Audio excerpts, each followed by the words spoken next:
I'm Mirella Vagnarelli. I'm the Director of Allied Health for the Women's and Children's Division at the Southern Adelaide Local Health Network. I started my physiotherapy career as a generalist, rotating around the different clinical specialties of the hospital where I worked. The hospital where I worked was in quite an underprivileged area, and it was my first experience really of understanding health inequity.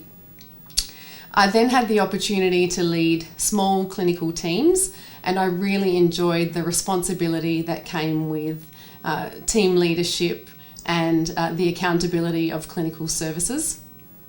Then I had the opportunity to experience being a junior or assistant manager in a very large quaternary hospital, and that is where I really developed a passion for leadership and management. In that role, I was responsible for some rostering and resource allocation, and I had the opportunity to understand how critical it was to have the appropriate allocation of resources at the right time, in the right place, to actually deliver sensitive and person-centred health services. My next opportunity was as the Allied Health Manager for a large private hospital, and I was fortunate or unfortunate, dependent on how you look at it, to be in that role at the time when that hospital transitioned to a brand new site, and also at the beginning of the COVID-19 pandemic. Following that, I undertook a Masters of Business Administration with a health major, and also a fellowship with the Australasian College of Health Service Management. These, I believe, are the triggers that unlocked my full potential, and I've been on an exponential career growth trajectory since then. The best part of my role every day is working with the people who deliver face-to-face care to patients. It is an extreme privilege to work with people who have spent their entire careers honing their clinical skills and keeping abreast of the most up-to-date research and evidence for how they undertake their practice. Connections to humans, so both the staff and the patients that we work with, is absolutely paramount for me. I feel very strongly that everyone who does this type of work is very connected to their purpose and really takes into consideration the person as a whole. One of the most important parts of my role is actually synthesizing the information from all of the relevant subject matter experts in my team. In my team currently, that involves speaking with physiotherapists, occupational therapists, podiatrists, speech pathologists, dietitians, audiologists, clinical psychologists and social workers, as well as allied health assistants and therapeutic care staff. All of the staff, and including all of our support and administrative staff, have a critical role to play in the delivery of person-centred services.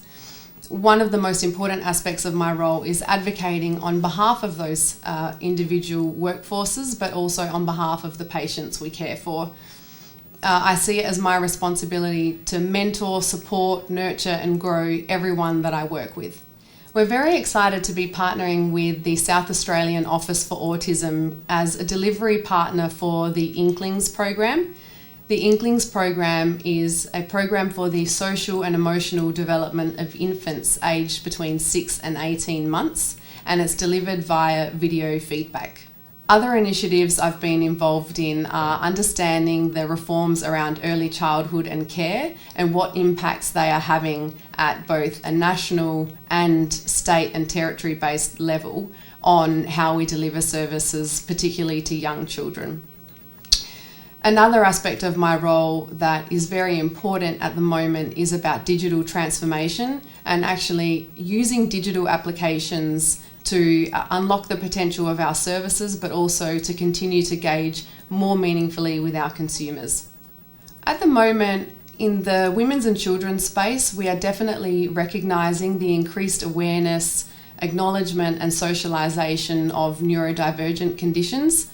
Whilst this is a very good thing and it means that society at large is becoming more and more aware, it also means there is more demand on our services, and this is something that we continue to face as a challenge, but that we continue to strive towards resolving. Another trend that is emerging and that we're becoming more aware of is the deployment of AI in the delivery of healthcare. whilst we believe it's very exciting, and I for one am a big supporter of adopting AI technologies, there are concerns around its use, particularly governance and ethics, that haven't always been fully considered before those technologies are deployed. I see my role somewhat like the analogy of a conductor for an orchestra. So I really only know how to play one instrument, which is to be a physiotherapist. But it is my role as the conductor of the orchestra to ensure that all of the various disciplines actually work in harmony and support one another, and even outside of the allied health professions, where our teams work very closely with medical nursing, midwifery and administrative staff in delivering their services.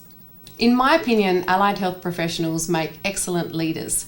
That is because through their years of training and practice, they develop very sound reasoning skills that can then be applied to problems across a number of different contexts.